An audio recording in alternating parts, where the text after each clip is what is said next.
Isso aí, ó. Você pega uma bombinha dessa, R$ 30. Vai resolver a aeração de uma caixa. Você pega um compressorzinho desse,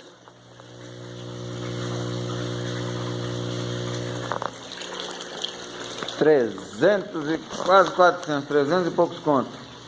Ah, mas faz as 3, 4 caixas. Faz as 4 caixas? Faz. Mas a que preço? 300 conto. Aí você fala, não, então vou comprar uma bombinha que custa 30, um décimo, e põe pra...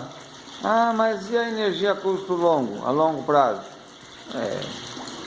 Mas eu ainda acho que a bombinha vai ser imbatível, viu? Pro nosso sistema, é bombinha e mandar brasa. Bombinha de máquina de lavar.